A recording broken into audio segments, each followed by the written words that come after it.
So last video में हम already बात कर चुके हैं कंपाउंड इंटरेस्ट के बारे में और साथ ही साथ उसका फॉर्मूला भी हम डिस्कस कर चुके हैं, लेकिन इस वीडियो में हम बात करने वाले हैं population increase and population decrease के क्वेश्चंस को सॉल्व कैसे किया जाए। So hi all, this is Narwant Pawar and today in this video I am going to tell you how can you solve population increase and decrease के questions using the same concept as you used for compound interest. So watch the video till end and you'll know it all.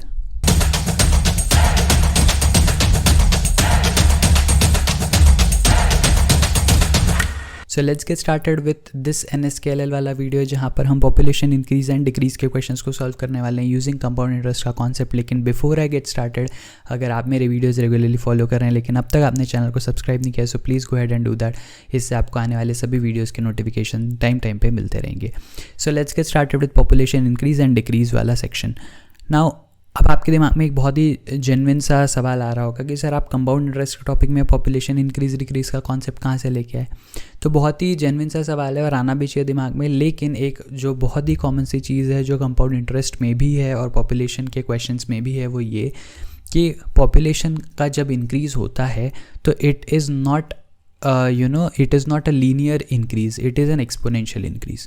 सही बात है, पहले जो कुछ एक initial population थी उसी का कुछ परसेंट हर साल नहीं बढ़ेगा। इंस्टेड हर साल जितनी नई पॉपुलेशन बन गई उसके हिसाब से पॉपुलेशन बढ़ती चली जाएगी। मतलब क्या हो रहा है, the concept is very much similar to जो हमने कंपाउंड इंटरेस्ट में भी किया कि हमने एक साल का इंटरेस्ट लिया या एक क्वार्टर का इंटरेस्ट लिया या हाफ ईयरली का इंटरेस्ट लिया, उसको प्रिंसिपल में जोड़ दिया, अब हमने नया इंटरेस्ट उस टोटल अमाउंट पे कैलकुलेट किया। सही है, उसी तरीके से पॉपुलेशन इंक्रीज भी जब होती है तो पॉपुलेशन हमेशा लास्ट पॉपुलेशन के कुछ परसेंट के टर्म्स में होती है। करेक्ट है, तो इसीलिए अगर ईयर 1 पे आपकी कुछ पॉपुलेशन थी, ईयर 2 पे जाके कितनी इंक्रीज़ हुई वो अमाउंट भी एडिशनल जो इनिशियल पॉपुलेशन था उसमें ऐड हो जाएगा और उस टोटल पॉपुलेशन के ऊपर फिर कुछ परसेंट इंक्रीज़ होगा and this way the population keeps increasing.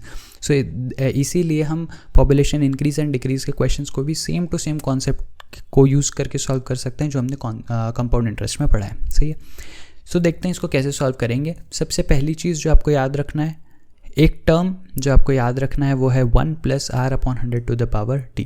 ये वही टर्म है जो हमने कंपाउंड इंटरेस्ट के फॉर्मूला में भी देखा था, बस इसके आगे p जो प्रिंसिपल अमाउंट है वो मल्टीप्लिकेशन में था। उसको 2 मिनट के लिए भूल जाएंगे और ये जो टर्म है 1 + r/100⁻t, यही वो एक कॉमन टर्म है जो आपको याद रखना है। और अगर ये टर्म आपको याद रहा तो आप पॉपुलेशन इंक्रीज एंड डिक्रीज के क्वेश्चंस बड़े आसानी से सॉल्व कर सकते हैं। अगेन इसमें अगर आप देखो तो r क्या है, r is again the rate at which the population is increasing and t क्या है, t इज़ कि कितने साल बाद की आप बात कर रहे हो, है ना, कितने साल का ड्यूरेशन है। t is basically the time period in years. तो अगर ये टर्म जो है, अगर ये टर्म आपको याद रहता है, यहाँ पर जो मैंने ब्रैकेट में बना रखा है 1 + r/100⁻t, अगर ये टर्म आपको याद है तो आप पॉपुलेशन का कोई भी क्वेश्चन बड़े आसानी से सॉल्व कर सकते हो। कैसे बताता हूँ।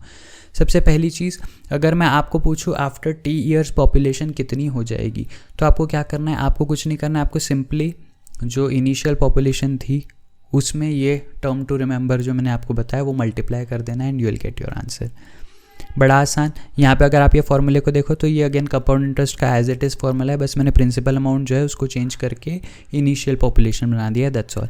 बाकी r is the rate at which the population is increasing, t is basically the time period या कितने नंबर ऑफ ईयर्स के बाद की मैं बात कर रहा हूँ। सही है, सो आफ्टर t ईयर्स का फॉर्मूला एज इट इज़ जैसा हमने कंपाउंड इंटरेस्ट का फॉर्मूला पढ़ा है सेम टू सेम यहाँ पे भी फॉर्मूला लग जाएगा। सही है, तो आफ्टर t ईयर्स में क्या होगा, मुझे पता है कि पॉपुलेशन अगर आज कुछ पॉपुलेशन है तो t ईयर्स के बाद में डेफिनेटली वो बढ़ने वाली है ना। तो मैंने क्या किया, अभी वाली जो मेरी करंट पॉपुलेशन है p, उसमें मैंने ये जो जिस टर्म से या जितने अमाउंट से पॉपुलेशन इंक्रीज़ हो रही है उसको मल्टीप्लाई कर दिया। सिमिलरली अगर मैं सिचुएशन को चेंज करके t ईयर्स अगो की पॉपुलेशन आपसे पूछूं, मतलब अगर मैं आपको आज की पॉपुलेशन बता दूं और मैं आपको पूछूं कि अभी से t साल पहले कितनी पॉपुलेशन रही होगी, गिवन डेटा भी आपको दे दूंगा मैं कि कितने रेट से पॉपुलेशन इंक्रीज़ हुई है एंड ऑल, उस केस में क्या होगा, उस केस में आपको पता है कि डेफिनेटली t ईयर्स अगो जो पॉपुलेशन थी वो कम रही होगी और उसके लिए आपको क्या करना है, आपको same to same term multiplication की जगह आप डिवीजन में डाल देना है ना। तो बेसिकली ये जो मैंने आपको टर्म टू रिमेंबर बताया है ये वो अमाउंट है जिस अमाउंट से पॉपुलेशन मल्टीप्लाई हुई है तो अगर मैं टी ईयर्स बाद की बात करूँ तो आपको वो term as a multiplication factor use करना है। अगर मैं आपको टी ईयर्स अगो की बात करूँ तो आपको वो term as a division factor use करना है, and that's all, and you will have your final answer. Again यहाँ पे पी क्या है, P is the current population, और फिर R is the rate at which the population is increasing, और T क्या है, कितने साल बाद या कितने साल पहले की हम बात कर रहे हैं, that is the time period. So I hope यहाँ पे आपको ये कॉन्सेप्ट समझ में आ गया होगा कि कैसे हम पॉपुलेशन इंक्रीज और डिक्रीज़ के क्वेश्चंस को सॉल्व कर सकते हैं यूजिंग द सेम फार्मूला जो हमने कंपाउंड इंटरेस्ट के लिए पढ़ा है। सही है, तो एक प्रैक्टिस क्वेश्चन कर लेते हैं जाते जाते, जिससे आपको समझ में आ जाएगा कि ये जो फॉर्मूले अभी हमने पढ़े वो हम कैसे क्वेश्चंस में अप्लाई कर सकते हैं, और फिर उसके बाद हम इस वीडियो को रैप अप करेंगे, और फिर अगले वीडियो से हम स्टार्ट करेंगे कुछ प्रैक्टिस क्वेश्चन सॉल्व करना यूजिंग जो कुछ भी हमने अभी तक कॉन्सेप्ट्स एंड फॉर्मूले पढ़े हैं उसके बेसिस पे। सही है, तो यहाँ पे सवाल में क्या लिखा है, population of a city increases at a rate of 20% per annum. तो यहाँ पे मुझे आर की वैल्यू दे रखी है कितनी, 20 PCPM। सही है, और पॉपुलेशन ऑफ सिटी वॉज, मतलब इनिशियल पॉपुलेशन जो है वो कितनी थी, 5000 2020 में। What will be the population in 2023, तो बेसिकली 3 साल बाद की बात मुझे पूछी गई है, तो t इज इक्वल्स टू 3 हो जाएगा। क्या करूँगा, जब मैं फाइनल पॉपुलेशन फाइंड आउट करना चाहता हूँ तो मैं लिखूँगा final population is equals to, कितना आएगा, फॉर्मूला आ जाएगा कितना, 5000 इंटू 1 प्लस रेट कितना है 20/100, टाइम कितना है 3 है ना। मुझे 3 साल बाद का पूछा है ना, 2020 में मुझे पूछा गया कि 2023 का कितना होगा, तो इसलिए जो मेरा करंट पॉपुलेशन या जो भी मेरी इनिशियल पॉपुलेशन थी उसके साथ जो मेरा टर्म टू रिमेंबर मैंने आपको बताया था वो मल्टीप्लिकेशन में आएगा, डिवीजन में नहीं आएगा, है ना। अगर मुझे 3 साल पहले का पूछा होता तो मैं यही टर्म को उससे डिवाइड कर देता। क्या करेंगे, फॉर्मूले को फटाफट से देखो, 5000 एज इट इज़ रहेगा, यहाँ पे कट होके 5 हो जाएगा कि 1/5, तो 5 + 1 6/5 हो जाएगा, और ये इसका क्यूब हो जाएगा, तो मुझे मिलेगा 5000 इंटू 6 का क्यूब कितना हो जाएगा, 216 होगा क्या, और यहाँ पे 5 का क्यूब है तो मैं इसको लिख सकता हूँ, 5 का क्यूब तो है मेरे पास लेकिन ठीक है 125 लिख देता हूँ। इसको कैंसिल करते हैं 25 से, 25 5 से 125 हो जाएगा, और 25 2 ज़ा 50 होता है तो यहाँ पे 200 आ जाएगा, ये 5 से फिर से कैंसिल हो जाएगा, 5 4 ज़ा 20 तो यहाँ पे आ जाएगा 40। तो what I will have 40 into 216 कितना हो जाएगा, 6 4 ज़ा 24, 4 1 ज़ा 4 तो यहाँ पे 6 आ जाएगा, 4 2 ज़ा 8 आ जाएगा, 1 0 लग जाएगा, तो 8640 हो जाएगी आपकी पॉपुलेशन कब, 2023 में। तो 2020 में अगर आपकी पॉपुलेशन 5000 थी और 20% के हिसाब से अगर पॉपुलेशन हर साल इंक्रीज़ हो रही है तो 3 साल बाद पॉपुलेशन कितनी हो जाएगी, 5000 से बढ़ के 8640 हो जाएगी। अब इसी सवाल में हो सकता है आपको पूछा जाए कि what is the change in population, तो वहाँ पे आपको इसमें से 5000 जो आपकी इनिशियल पॉपुलेशन थी वो सब्ट्रैक्ट कर देना है, तो 3640 जो है वो आपका आंसर आ जाएगा।